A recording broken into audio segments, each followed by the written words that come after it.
Welcome, everybody. Welcome to day 3 of Dask Summit. We have Michael here for talk on dark energy with Dask, a fascinating topic. Take it away, Michael.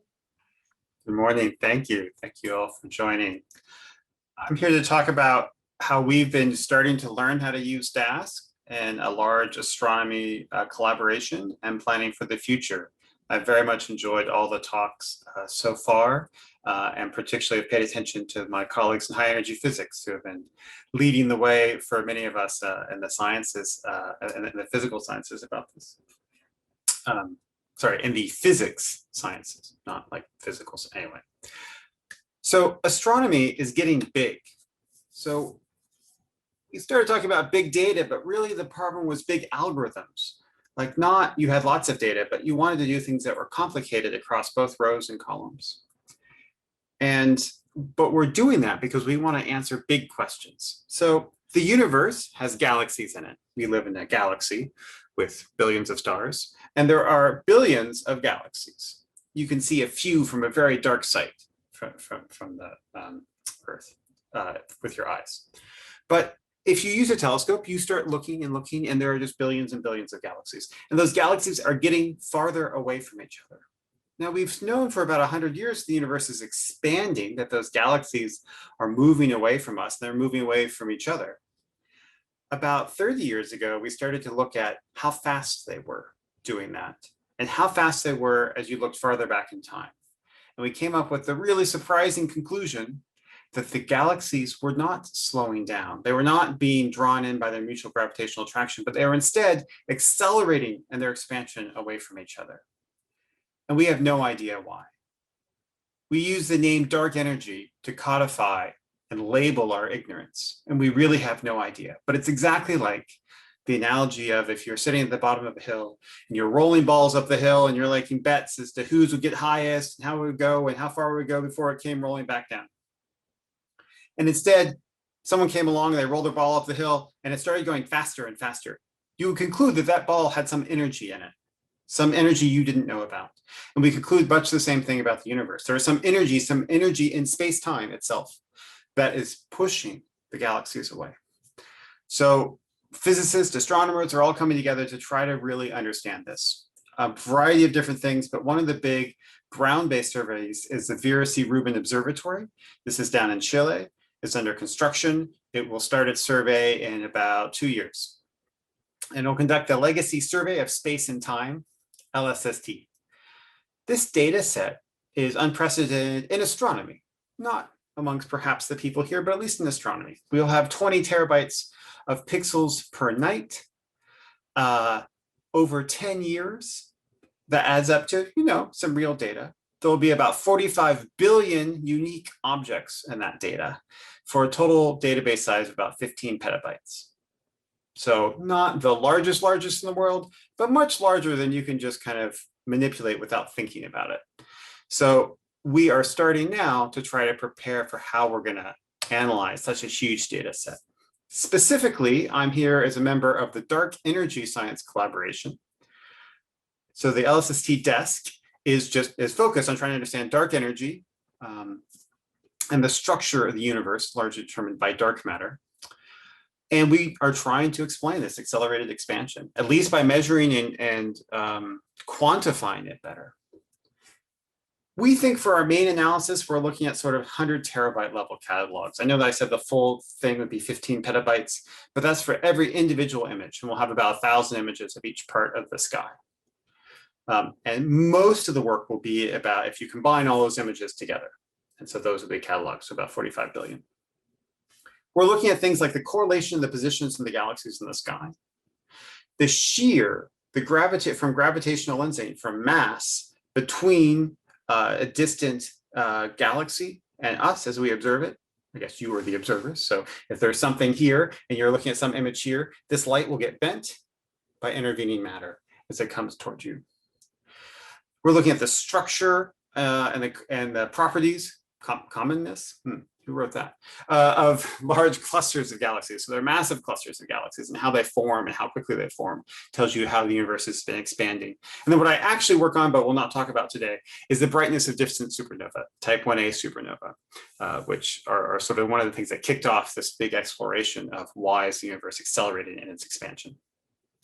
So we're designing pipelines for sort of our nominal main calculations. We know we have to calculate 2-point correlation functions and account for the fact that we're looking through the sea of stars to look at the distant universe and things like that. And those can be run in different ways. And we have workflows, different experts, different processing and workflow systems. But what I've actually really been thinking about is how do we enable all 1,000 members of DESC to interactively look at the data? Not to do the things we know we need to do all the investigation about the stuff we don't know yet. All the, that's funny. I wonder what's going on there. How do I figure that part out? And so I see great promise in Dask in doing this. And I at least have a lot to learn about how to really make that work. And I think I'll be audacious enough that I think as a community, there are opportunities remaining to make that broadly work. So to help prepare, Dask prepared a data challenge 2. We don't talk about data challenge 1. Data challenge 2, we created a simulated catalog of billions of galaxies and stars.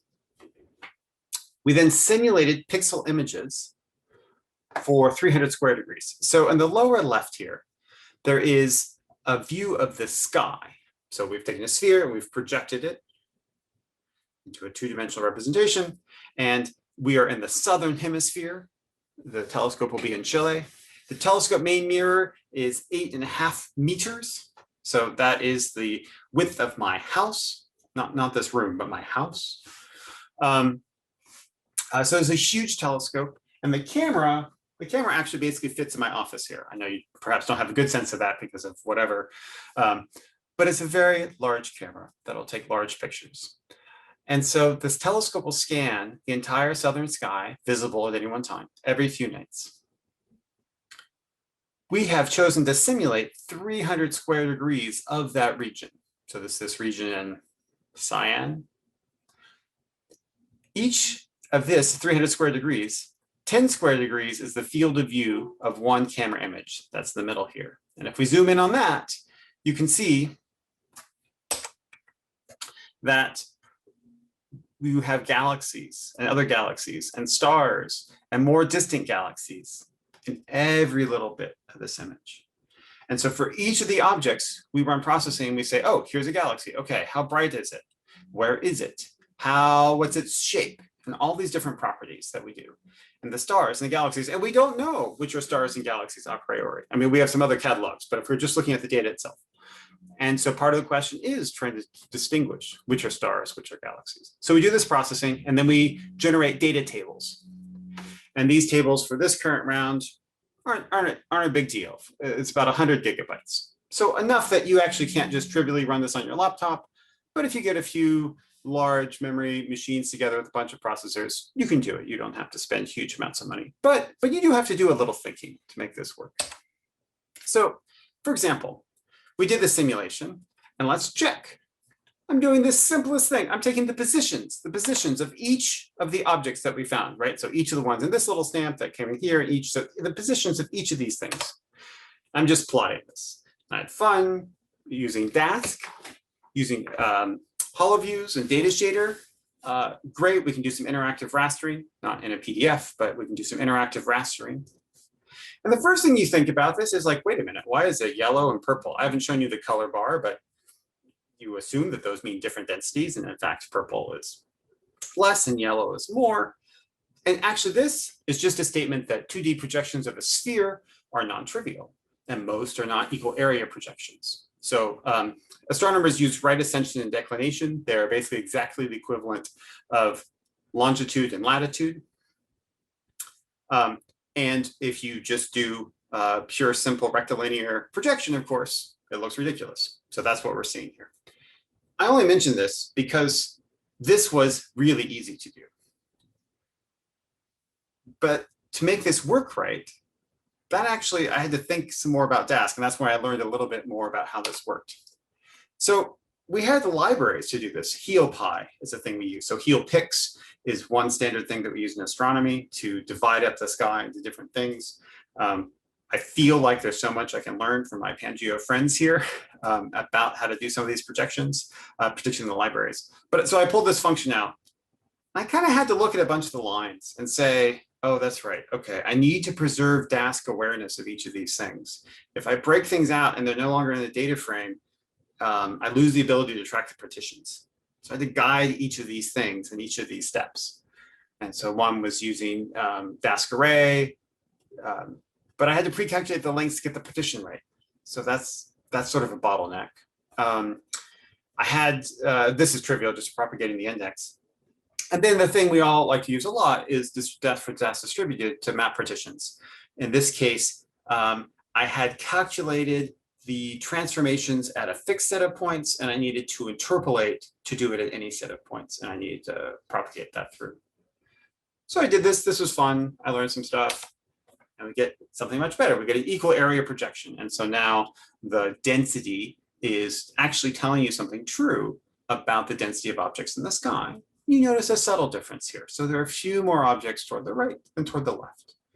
And that's largely correct. And that's just largely because we're a little closer to the plane of our galaxy to the right. So we're looking through more stars than we are if we look to the left. And the residual structure, if you stare at this a little bit, you'll see that there's sort of, mottling, right? This structure is all real. And this structure is the structure of the distribution of galaxies on the sky. And so the patterns they make, like not whether or not this looks like an acorn, right? But I mean, the 2-point correlation function, but it feels, I don't know, more poetic to say patterns of the galaxies in the sky at different redshifts, at different distances in cosmic time for us are what we're trying to map. So these patterns are exactly what we're trying to find. And if you run this interactively with Data Shader, you can get zooming and re-rastering. And so that was good. So this was fun, but I actually had to think about this a little bit, which I find fun. This entertains me, but I don't know that I want to train 1,000 people how to do this. The second key thing is validation. And what I mean by this at this high level is actually just, is it reasonable? Not like, does this number exactly match this, but do we do something reasonable? Did our simulation come up with something reasonable? So one of the key things that we look at in astronomy are the colors. So we take individual images through one filter and then another filter, then we combine them and we make a color image. So in this color, you notice that some of these things are red and some are yellow and some are white and some are blue. That color tells you about something. So here I'm showing 2 different colors. So there are 6 filters. So the ratio between the U filter and the G filter, 2 of our bluer filters, and the G filter and the R filter, sort of in the middle, and then R, I, and Z go redder than you can see with your eyes, but you can still detect them with silicon detectors.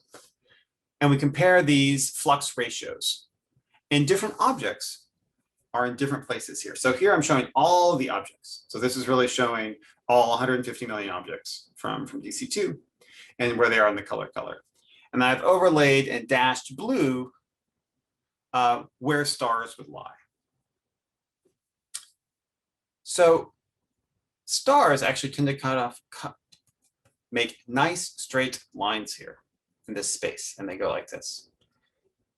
Now, I actually didn't use the same model for how stars should be distributed as we used to make the simulations. So there's some discrepancies here. You can see that this is simulated data. So in fact, we don't have a lot of examples of some of these types of stars. So when we didn't really have anything in our models in between them. So when we simulated them, they actually were in discrete chunks. This is a thing that I think we see in many, many different ways. People talk about data augmentation and all that sort of stuff, but often you just have like isolated points and you kind of have to make up something that would go between them. But for validation, like not quantitative this number, but like, is this reasonable? Yes, like this is reasonable. And maybe we need to go back and figure out exactly if we're using the exact same models for the path spans here. And the rest of these things are all galaxies. These are all galaxies. So the interactive visualization and being able to zoom in and think about this stuff on a huge data set was really key. And once we could set that up, then anyone could do this. And so that was pretty successful for us and has worked really well. And then you had those, that's funny moments. So we have a bunch of tests, what we tend to call, at least in astronomy, we call null tests, things that are supposed to be 0. And if they're not 0, something's wrong. So we ran one of those tests and we found something that was not 0. And that was really confusing to us. And so instead of just looking at all the 150 million galaxies from DC2, we went back and said, well, maybe this isn't just something wrong in the simulation or in the processing. Maybe actually this is something wrong in our catalog, or like an original huge catalog. So we actually simulated a 5,000 square degree catalog. So 5/3 times 10, bigger catalog. And so we went to that. So that's 1 billion entries. So now we really needed to use Dask. We were looking for a subtle effect that we only saw on the full thing. So we really needed something like that.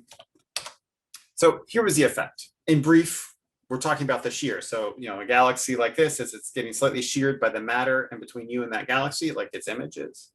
G2 and G1 are, let's just call them the shear this way versus the shear that way. It's not quite that, but it was supposed to be 0. The average shear should be 0 because the average, you have matter here, you have matter here, the average deflection should be 0.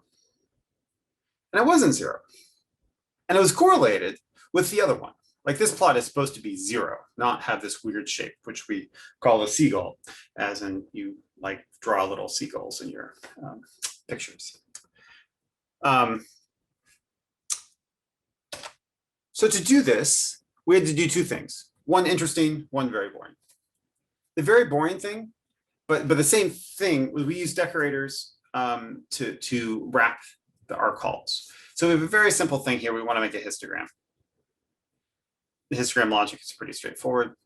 But to make this Dask aware, we wrote just a simple wrapper. And this, and I keep saying we here generically, specifically, this is Chris Welter at Duke who did this in works I'm showing here. We use map partitions to distribute, making the histogram across all the workers. So because we had a pre-binned histogram, we said this is the bins we want, then this is something that mapped really well to being able to distribute out. Each worker could calculate the histogram, report back, sum together, it'd be great. But it's important that the data and the calculation spread that way. The other thing here is actually mostly an annoying little thing to fix some plotting bug stuff. But I mentioned in the spirit that we often wrap things like this. And to the degree that you can successfully just wrap something like this top, you can really help make a calculation that's simple to the Dask unaware user and make that calculation Dask aware. It works fantastically. So that was really great.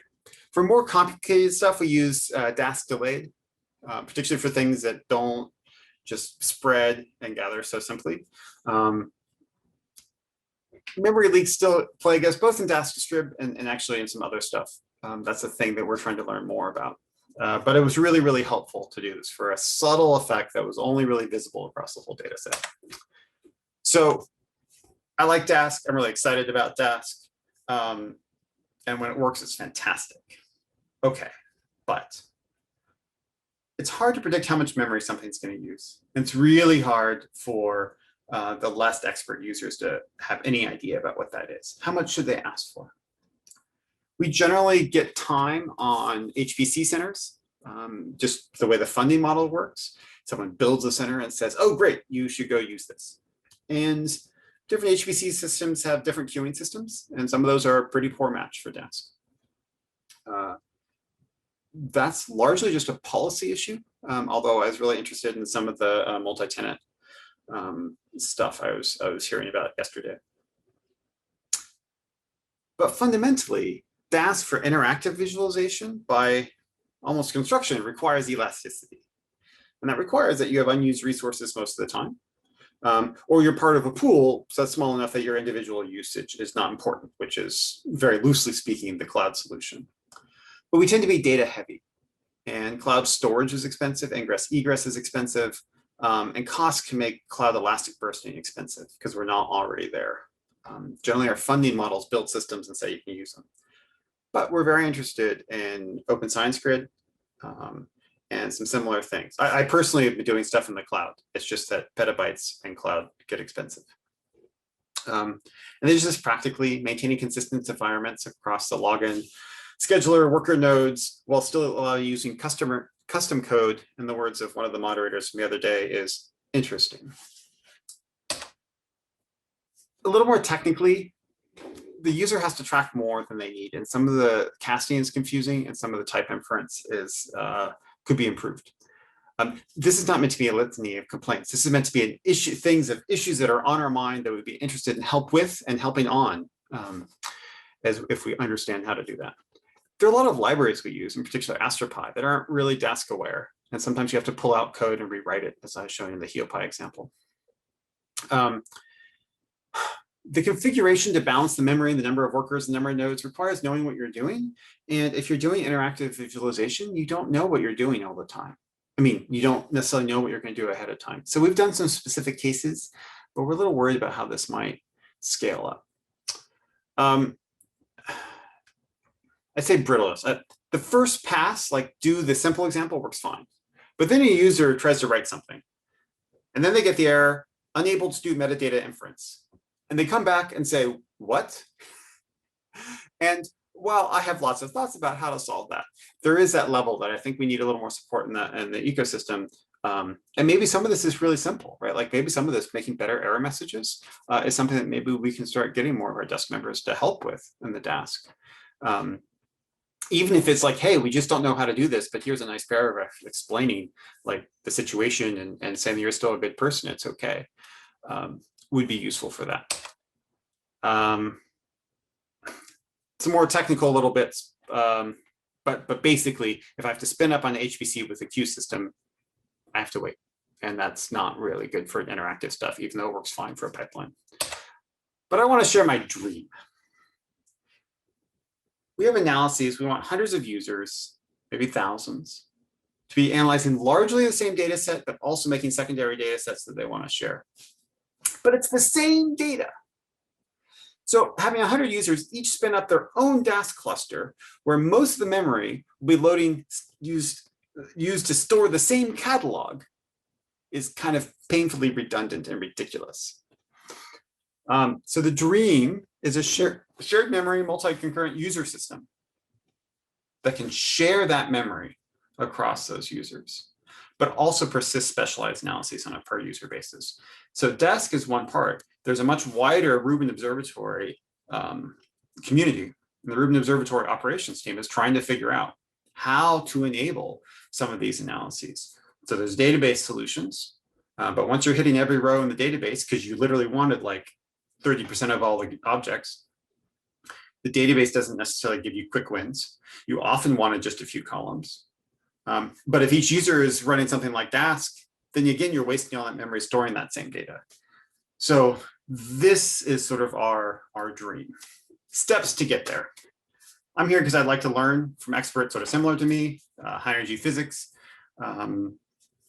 more broadly in physics and science, and then diverse, hearing people from the financial or retail backgrounds is just great to sort of help remap my head about what these are. So I would love to hear pointers, suggestions, comments, ideas about making small steps, or even having a vision toward this future dream. With thanks to my desk colleagues, particularly Chris Walter, Simon Krukoff, Heather Kelly, and others who have been part of this effort, and I will be going back and talking to more. Thanks to you for your time this morning. I'll be happy to stop and take questions or follow up in other areas. Please do reach out if you're interested. Thank you.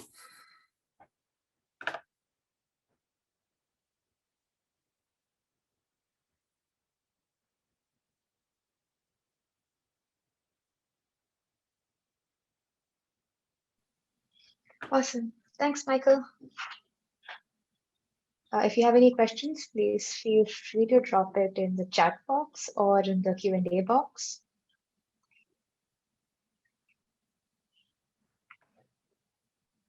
Michael, where can we learn more about the work y'all are doing here? Like just how do we keep up with it? Good question. So there is that info on the slide. So we have one place to start would be maybe the LSST DESC portal. So we have put all of these data up publicly. You're welcome to do this. Our GitHub stuff is largely public, but not always curated. You know, to say, hey, look here. But this portal, we put together this data and some pointers on how to do this. If you can remember LSST and how to spell my last name, then you should be definitely able to find me. But check out this paper and look here, and lsstdesk.org is also just our general website. Okay.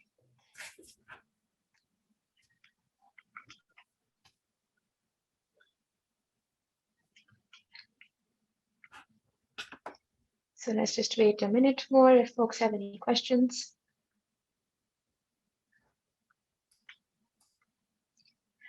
And thank you once again. This is super exciting stuff. Thank you.